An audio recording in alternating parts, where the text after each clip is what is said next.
자, 할렐루야. 이제 지난주에 우리의 신앙의 존재론적 토대와 인식론적 토대에 대해서 살펴봤고, 오늘은 계시론 일반에 대해서 이제 들어갑니다. 자, 첫 번째, 계시론을 다룰 때 the concept, 계시가 뭐냐면 계시가 무엇인지에 대한 개념을 우리가 알아야 되겠죠.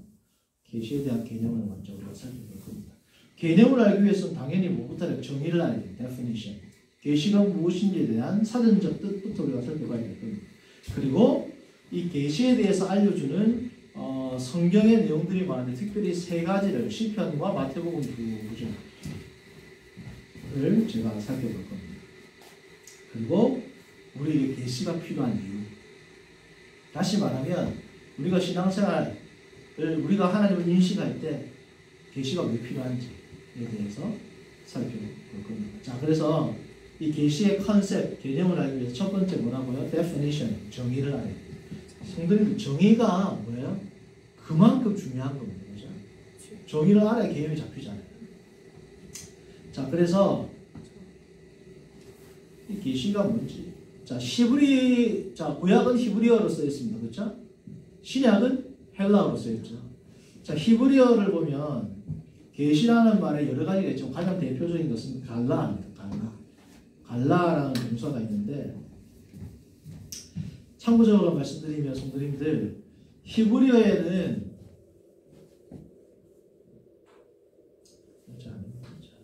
좀 이따 말씀드리고, 자, 이 갈라라는 동사는 특별히 구약 성경에 188회가 나왔습니다. 그리고 신약 성경에는 계시를 나타내는 명사 아포칼립시스, 아포칼립시스라는 제가 알기로는 영화 제목도 있어요. 그렇죠?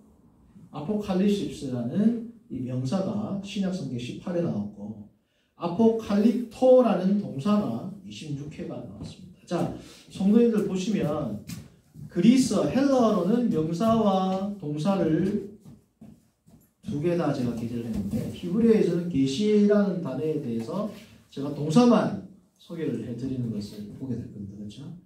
자, 그게 뭐냐면 이 언어적 특성이에요. 언어적 특성. 언어적 특성은, 언어는 곧 뭘 형성해요? 개념을 형성하죠.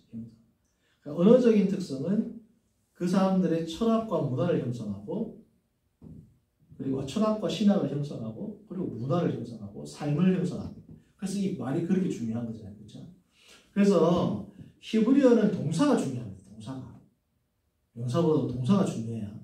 그래서 히브리어에서는 예를 들어서 성도님들, 하나님의 의, 예를 들어서 하나님의 사랑, 그러면 신약 성경에서부터는 뭐가 주류를 이루려면, 물론 예수님 당시에는 유대인들에게 복음을 전했기 때문에 유대적인 색깔도 있지만 분명히 로마 헬라권 문화에서도 쓰였죠. 그러니까 신약 성경에 있어서부터, 더 정확히는 신구약 중간기 때로부터 외경들 있죠. 그때부터 어떤 사상이 들어오면 헬라 사상이 들어옵니다. 자, 헬라 하면 뭐가 제일 유명해요? 철학이죠. 철학이기 때문에 헬라 사상에서는 철학이라는 것은 뭐예요? 머릿속에서 일어나는 사변적인 활동입니다. 그렇죠? 그래서 신약 성경에 보면 이제 많은 개념들이 개념화되기 시작합니다. 하나님의 의 이러면은 하나님의 의가 무엇인지에 대한 어떻게 해요? 추론이라든지 어떤 인식 활동에 의해서 하나님이 무엇인지에 대한 개념이 나오고, 그러한 개념 활동들이 이제 초대 교부들부터 쭉 나오거든요. 그러니까 이것을 신학적인 용어를 쓰자면 하나님의 속성에 대해서 정적인 기술과 묘사를 많이 했어요. 자, 근데 구약 성경을 보면 하나님의 의 이러면 오늘날 우리가 생각하는 것처럼 어떤 개념적인 그러한 영역이 아니에요. 하나님의 의, 하나님의 사랑, 하나님의 공의, 하나님의 공평은 다 뭐냐 하면 행동입니다. 행동.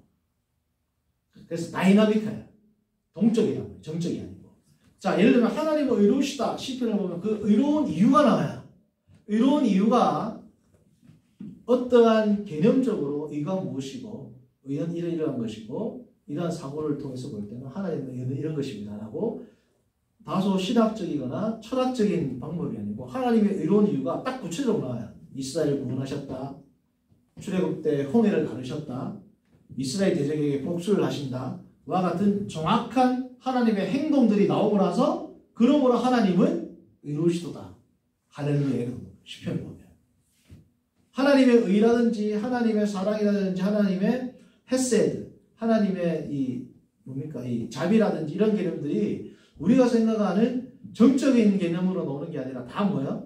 동적인 개념들로 등장을 합니다. 히브리 성경에는 이게 정적인 개념과 이제 같이 접목이 되는 게 언제부터다? 신약 성경 때. 그렇다고 신약 성경이 있어야지 신약 성경은 다 정적이다는 뜻이 아니고 정적인 면이 이제 추가돼 가지고 포함돼서 이제 신학화 작업이 일어나는 게 신약 성경 때부터 이후의 변증가들, 초대 교부들 때부터 점점 더 이게 사변적인 활동으로 자리를 잡는 겁니다. 왜 변증가들은 뭐예요? 논리적으로 이제 방어하고 변호하고 아폴로제틱스, 그렇죠? 그러니까 어떻게 해요?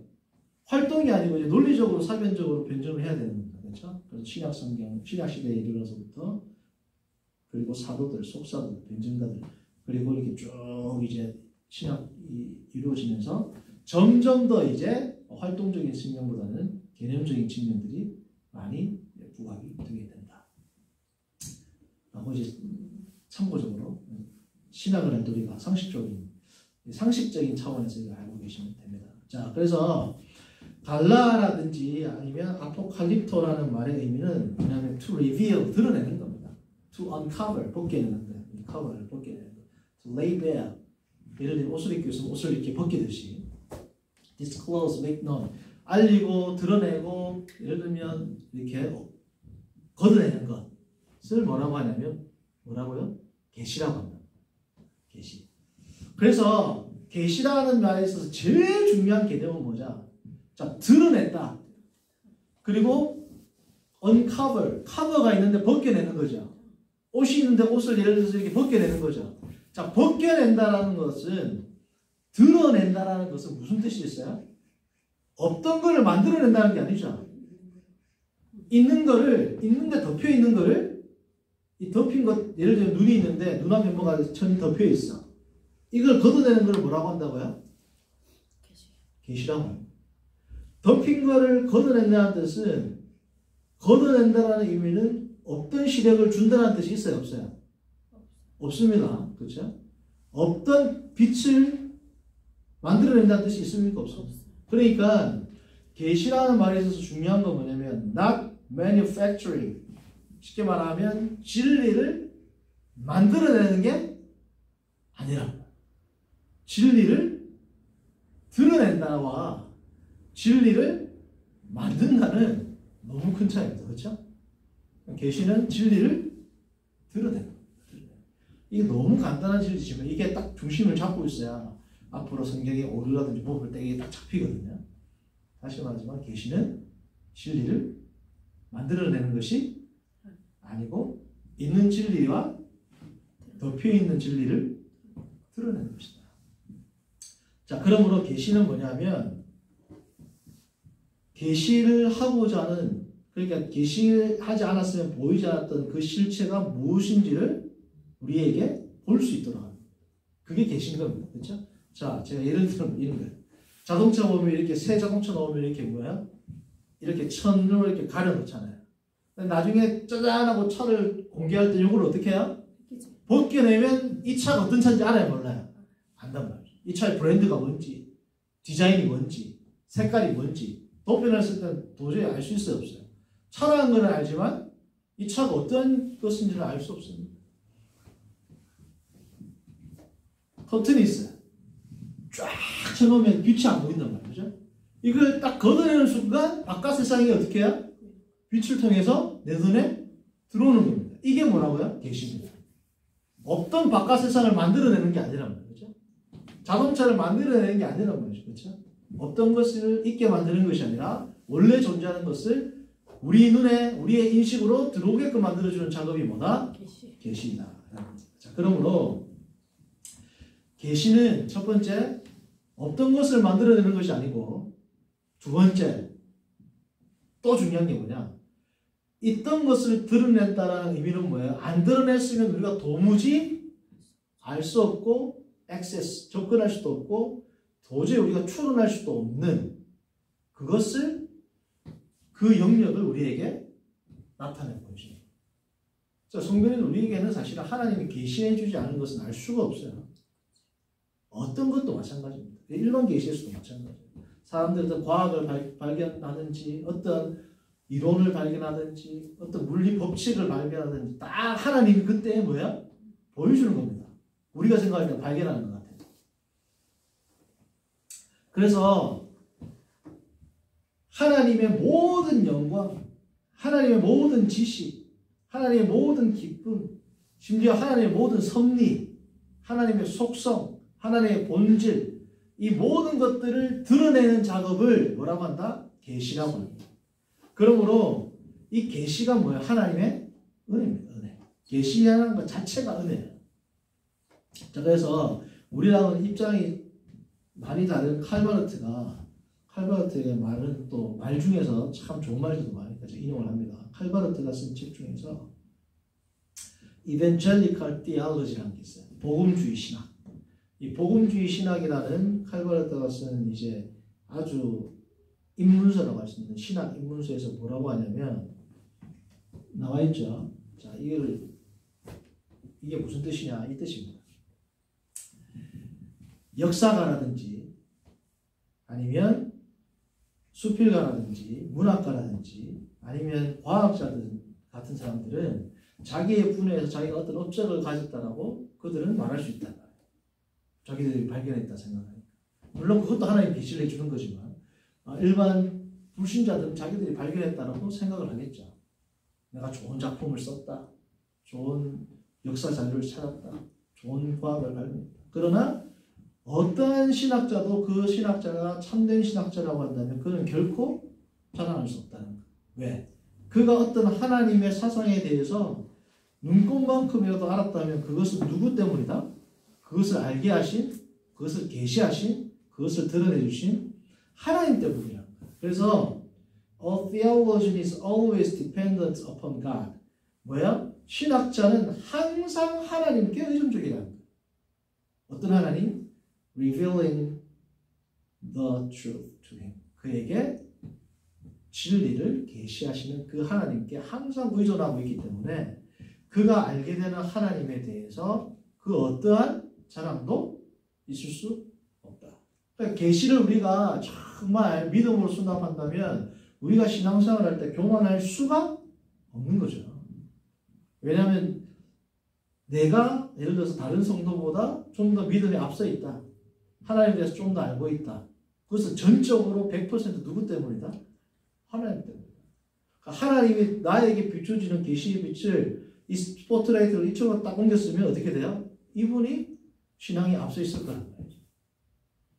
근데 그걸 저한테 붙여준 게 뭐예요? 그게 하나님의 은혜라. 자랑할 수가 없는 거죠. 자, 그래서 이번에는 뭐냐면 하나님의 계시에 대해서 설명해주는 중요한 세 텍스트를 가져왔어요. 첫 번째는 시편 19편, 세 번째는 마태복음 11장과 16장이에요. 자, 오늘 10편 19편을 봅니다. 1절부터 4절 찾아볼게요. 10편 19편 1절에서 4절.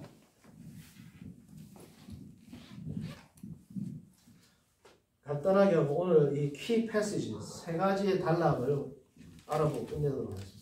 자, 10편 19편은 하나님의 이 계시가 모든 피조물을 통해서 드러났다라는 게 나옵니다. 자, 19편 1절부터 특별히 4절까지 자, 우리 사모님 한번 읽어주세요. 하늘이 하나님의 영광을 선포하고 궁창에 그의 손으로 하신 일을 나타내는도다. 날은 날에게 말하고 밤은 밤에게 지식을 전하니 언어도 없고 말씀도 없으며 들리는 소리도 없으나 그의 소리가 온 땅에 통하고 그의 말씀이 세상 끝까지 이르도다. 하나님이 해를 위하여 하늘에 장막을 베푸셨도다. 자, 하나님의 계시, 특별히 일반 계시에 대해서 이제 강조를 하는데 하나님이 그의 온 피조물을 통하여 누구를 계시하셨다? 하나님 자신을 계시하셨기 때문에 피조물들이 나중에 하나님을 내가 계시하지 않았기 때문에 내가 하나님을 믿지 않았습니다라고 핑계할 수 없다라는 거예요. 자, 어느 정도로 확실하게 하느냐 아주. 자, 하나님의 영광을 선포하시는데 어떻게? 궁창. 하늘이 하나님의 창조의 섭리에 대해서 알려주셨다. 1절, 그죠? 2절은 뭐예요? 심지어 낮과 밤도 하나님이 어떠한 존재인지를 말해준다. 3절은 3, 4절은 더 정확합니다. 더 구체적입니다. 자, 보시면 말도 언어도 없고 쉽게 말하면 하나님께서 음성을 들려주신 것은 아니지만 음성을 들려준 것과 징배 없을 만큼 그에 못지 않을 만큼 하나님의 계시가 확실하게 일어난다. 어떻게? 언어도 없고 말씀도 없고 들리는 소리도 없지만 그의 소리가 언어나 말씀의 형태는 아니지만 그의 소리가 어떤 형태로 우리에게 주어졌다? 온 땅과 세상 끝까지 모든 피조물을 통하여 육신으로 들을 수 있는 음성은 아니지만 하나님이 존재하신다라는 그 증거가 어떻게 해? 온 피조계를 통해서 어떻게 드러난다. 땅 끝까지 이르렀다. 그러므로 하나님께서는 온 천하 만물, 자연 만물을 통해서 하나님 자신을 어떻게 계시하신다. 심지어 역사를 통해서도 계시하셨다. 가 10편 19편의 말씀입니다. 하나님께서는 태초에 천지를 창조하시니라고 그래서 하나님 자신을 어떻게 드러내시죠. 자, 마태복음 11장 우리가 잘 아는 25절에서 26절 25절에서 27절 너무너무 잘 아는 말씀입니다.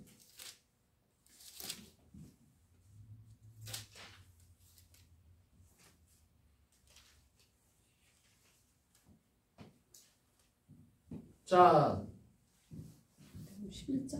11장 25절 27절 제가 읽겠습니다. 그때 예수께서 대답하여 이르시되 천지의 주제이신 아버지여 이것을 지혜롭고 슬기 있는 자들에게 숨기시고 어린아이들에게는 나타내심을 감사하나이다.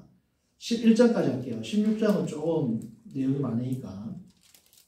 올소이다 이렇게 된 것은 아버지의 뜻입니다. 내 아버지께서 모든 것을 내게 주셨으니 아버지 외에는 아들을 아는 자가 없고 아들과 또 아들의 소원대로 계시를 받은 자 외에는 아버지를 아는 자가 없느니라. 자, 보십시오. 하나님께서 약하고 가난하고 무지한 백성들, 성경을 모르는 백성들을 뭐라고 이야기합니까? 어린아이라는 용어로 예수님께서 설명을 합니다. 자, 그런데 이 어린아이들이 오히려 서기관과 바리새인들은 예수님을 따르지 않고 어린아이들이 예수님을 따랐잖아요. 그렇죠? 여기서 말하는 어린아이는 소외되고 무지한 자들입니다. 자, 소외되고 무지한 자들이 예수님을 따른 이유는 뭐예요? 오늘 이 말씀을 보면 25절 마지막입니다. 이게 중요합니다. 우리가 때로는 어린아이들이 예수님을 안 따라하는데 치중을 많이 하지만 어린아이들이 예수님을 알게 되었다는 게 중요한 진짜 포인트는 뭐예요? 25절 마지막에 그들에게 뭐 했기 때문에? 아포칼립시스 했기 때문에 뭐예요? 그들에게 계시했기 때문에 참 심플하게 말합니다. 어린아이와 같은 사람들이 예수님을 믿은 게 뭐 그들이 잘나서 그들의 마음이 뭐 깨끗해서 그들이 겸손해서가 아니고 예수님의 진단은 뭡니까? 그 진리의 빛을 지혜로운 자에게 비춘 게 아니고 어린아이들에게 비춰줬기 때문입니다. 자, 그러니까 하나님을 알고 예수님을 믿고 예수님을 깊이 아는 모든 것들은 결국 뭐에 기인한다? 계시에 기인한다. 그러므로 역설적으로 하나님을 아는 것은 세상 지식과 세상 학벌과는 관계없는 하나님의 지혜와 하나님의 지식과 관련이 있다라는 것이 뭐예요? 오늘 이 계시록에 대한 마무리가 되겠습니다. 자, 오늘은 여기까지 하고 다음 주에 마태복음 16장을 조금 더 다루고 나서 이후의 내용을 다루도록 하겠습니다. 네, 수고하셨습니다.